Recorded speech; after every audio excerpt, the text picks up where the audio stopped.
This is it, Piccolo. This time you're finished. Hey guys, DB Right here, and today I am back with the finale of What If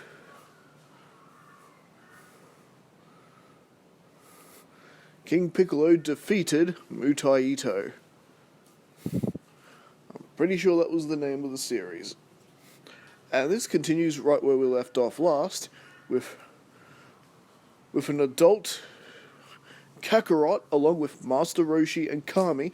If I didn't mention that Kakarot was supposed to be adult by the time the final battle actually takes place, I do apologize. Because remember, under Roshi and Kami's guidance, the boy was able to survive a full trip in the Room of Spirit and Time. And well, according to the rules Kami made up, which at the time only two people, you could only go in the Room of Spirit and Time twice for 2 full years, Goku has used those 2 full years up, which is why he's suddenly in his adult stage.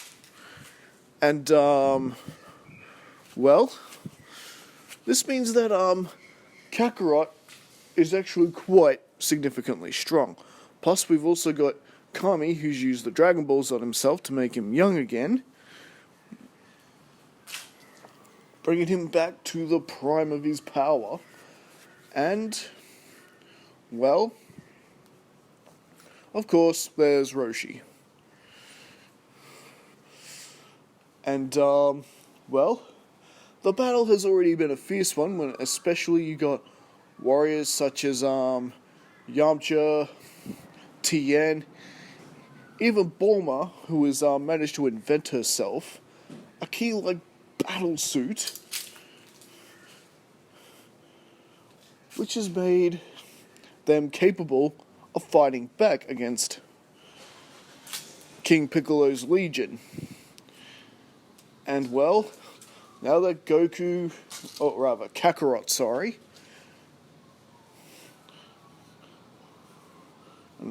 now that Kakarot, Kami, and Roshi have pretty much entered the fray, he, well,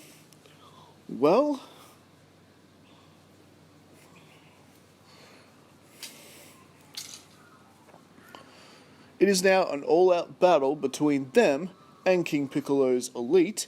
I'm talking about violin, triangle, and drum. No, I believe I called him gong. Yeah, not drum, gong. Gong is an OC, just like triangle and violin. Meant to be King Piccolo's elite of the elite. And, pretty much, this is where things this is where Kakarot and Roshi sort of split off from Kami. Kami is going one-on-one with King Piccolo, while Kakarot and Roshi are battling with the, King Piccolo's elite. And, well, things are going significantly well for our heroes of this story. Because, well, thanks to the extra training in the Room of Spirit and Time, the elite are finding it very difficult to subdue Kakarot, and, well, Roshi is quite formidable himself. After all, he had at least one go in the Room of Spirit and Time. Kami took the other spot with Kakarot. And,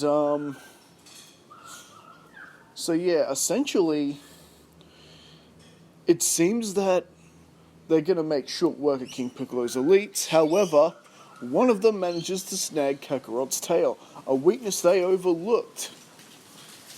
And of course, Roshi didn't even know about it, but yes, suddenly Kakarot is just writhing in pain. He's become powerless, and he's more or less collapsing to the floor. And well, while that one is pretty much just holding on to Kakarot, the other two are beginning to do some a bit of damage to Roshi, because now it's more or less 2-on-1, and King Piccolo's elites are perfectly capable of working together. You are a fool, Kami. You really thought these mere mortals could stop me?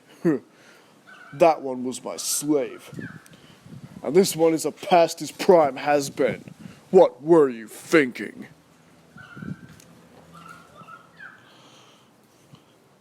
What? Kami pretty much ignores this. It is... he does respond a little bit, I suppose. You are a fool, Piccolo. It doesn't matter.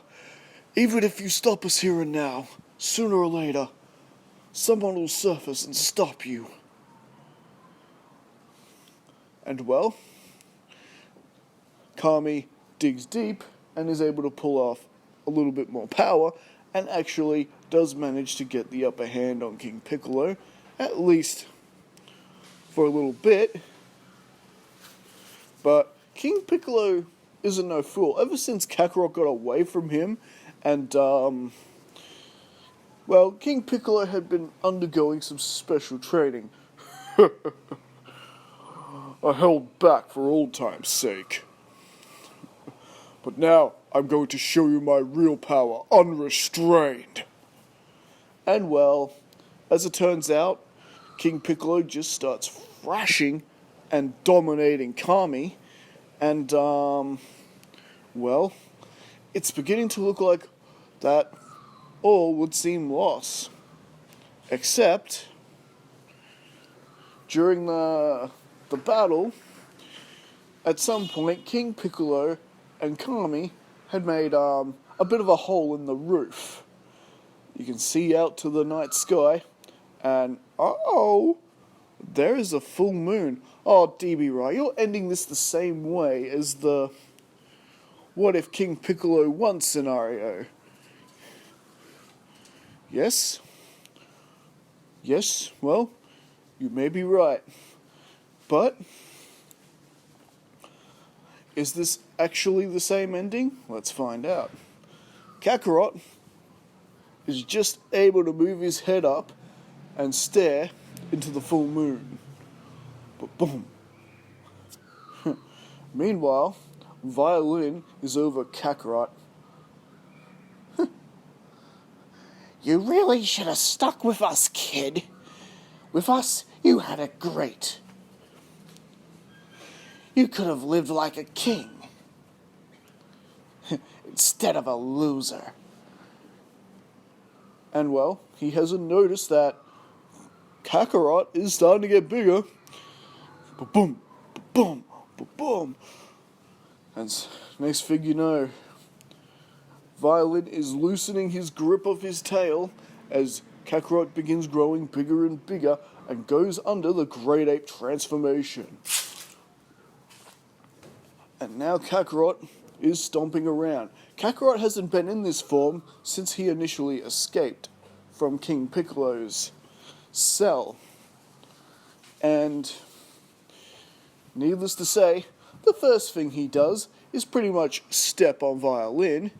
And as the other two were about to pretty much finish off Roshi, suddenly they notice the Great Ape standing right behind him and have to scatter, and Kakarot is pursuing them in his Great Ape form, and pretty much trashing everything that lays in his wake. And he does manage to kill them off with a ki blast fired from his mouth. And unfortunately, this ki blast hits a lot of other people who are outside the palace. Not just legions of monsters, but leftovers of the military, and even just manages to miss Bulma, who's flying around out there in a ki-powered battlesuit. And well, now everyone is dealing with a rampaging Great Ape, and this does essentially manage to split up Kami and Piccolo, and well, with everyone pretty much running for their lives as best they can, King Piccolo is stuck dealing with the rampaging beast, and his blasts are not doing anything to him. Kakarot, listen to me.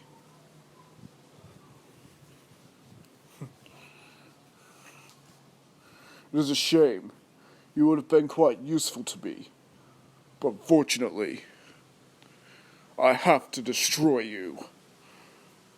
King Piccolo begins powering up a Ki Blast as powerful as he can get it, and essentially fires it at Kakarot. The blast manages to engulf the ape, but however, it doesn't really do much to Kakarot, who's pretty much just walking through the smoke. If anything, King Piccolo just made him mad. And well, with a harsh blast, Piccolo is killed. Roshi's seeing this. Damn it! The boy's out of control. He's messed up the plan. This wasn't the plan. We weren't supposed to kill him, and now Kami is gone too. Yes, by killing King Piccolo, he has killed Kami as well, which means there's no Dragon Balls to fix any of this mess. And, well, this is where Roshi gets to his feet. I don't have the power to stand up to this beast. There has to be a way to make him normal again. And, well, he notices the full moon, and essentially, Roshi destroys the moon like he does in the 21st Tenkaichi Budokai. This sends Kakarot back to his normal state. Luckily, he's still wearing the Saiyan armor that Bardock had provided for him before sending him off planet Vegeta. And well, Kakarot is back to normal, and Roshi's giving him a scolding for messing up the planet, but hey, at least peace is restored to the planet, or is it? Because, well, suddenly, Kakarot is standing up. You know what? Because remember, this is a very different Kakarot we're dealing with. Well, Kami's dead, Piccolo's dead. It wouldn't have made a difference anyway. What? What are you saying? I mean, sooner or later, I would have killed him anyway. And suddenly, Kakarot is powering up a Ki Blast, and he turns on Master Roshi, destroying him on the spot. And now, there is this sudden announcement airing on the television, and it's airing all over the world. Greetings, Earthlings. I am Kakarot, and as of this moment, your new ruler. Obey me and things will be fine. However, failed to do so will result in this planet's complete and utter destruction. None of this drawing names out of the hat business. One act of rebellion means the end of the Earth. Am I understood? And, well, immediately, the remnants of King Piccolo's legion attempt to, more or less, attack Kakarot, but with a mere display of his power, he's pretty much reduced the attacking legions to dust, and well, the other survivors deciding to ultimately bow to Kakarot, their new ruler. And well, as it turns out, yeah, as long as you served Kakarot obediently, nothing bad happened. So at least he's not a ruthless, evil man. I mean, sure, he did show his true colours by killing Roshi, but then again, Roshi was a proven threat to him. So was Kami, and so is King Piccolo. Remember, this Kakarot didn't get hit in the head. He's pretty much got the evil Saiyan instincts of his ancestors. And well, he did what the original version of himself could never do. He conquered the planet. And well, with failure to find his space pod, he decided to wait it out, and he'd rule the planet himself. At least until roughly 4 or 5 years later, Raditz would come down, and this time Raditz is very pleased. His brother had conquered the planet. And, well, he sees whatever humans that are left are pretty much enslaved, and there are statues of Kakarot everywhere.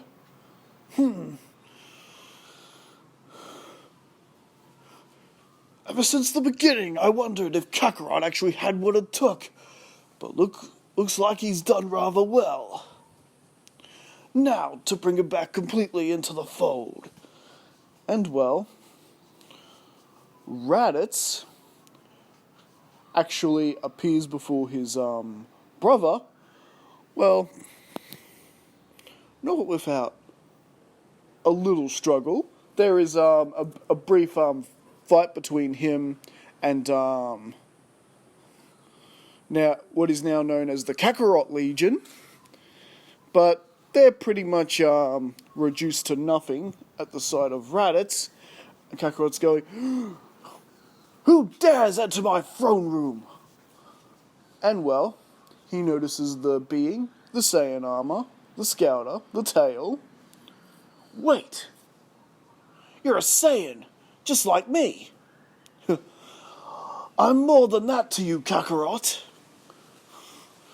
Don't you recognize me? It is I, Raditz, your big brother.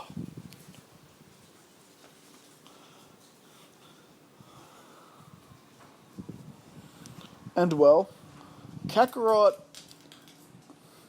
does sort of recall a pineapple head-shaped figure who would look on him through the nursing capsule. Ah, yes! You're the big pineapple I couldn't identify. Wait, what? Pineapple? And Kakarot shows him a pineapple. And Raditz thinking of his hair. Oh, ha, ha, ha! But, needless to say, the two get to talking. And, well, to admit, things have been pretty boring since he killed King Piccolo. And, well, with the whole thing being as it is, and, well, hey, at least this version of Kakarot got to keep his tail, and I assure you, Kakarot is quite a bit stronger than what he is in the original timeline. As a Saiyan, he would keep training and sparring with his Legion members, plus he did have the couple years of training in the Room of Spirit and Time. We didn't really get to see how powerful Kakarot really got to become in that period, but rest assured, he's actually stronger than his brother. However, he has no intention of doing harm to his brother. There's no reason to. And besides, Raditz has given him quite the proposition. And Kakarot has agreed to do it under one condition. Planet Earth is off limits. It's his. Now, Raditz cannot guarantee this under the, Lord Frieza, but since these are supposedly primitives way behind them, Raditz can agree to this. So Kakarot had to apply a stand-in to run his kingdom in the meantime. And since it was relatively peaceful and the job was actually given to Bulma of all people. Why not? She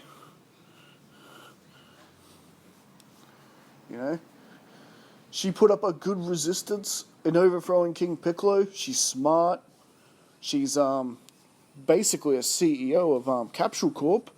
She'd have fine leadership qualities in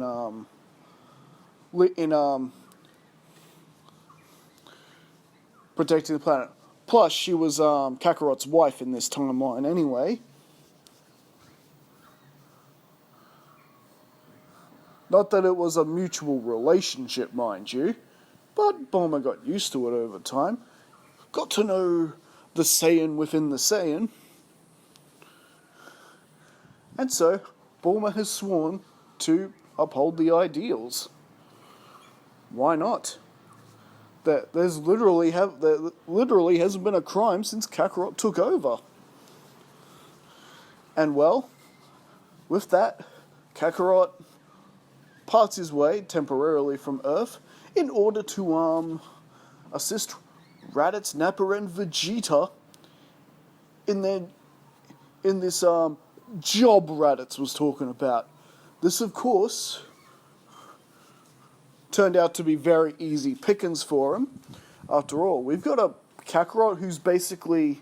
He's not stronger than Prince Vegeta, but his level is more or less on par with Nappa's. And Vegeta and Nappa turn out to be very impressed with Kakarot's work and the way he does things. This is a Saiyan that goes all out and really takes his job with pride, much like his father Bardock used to.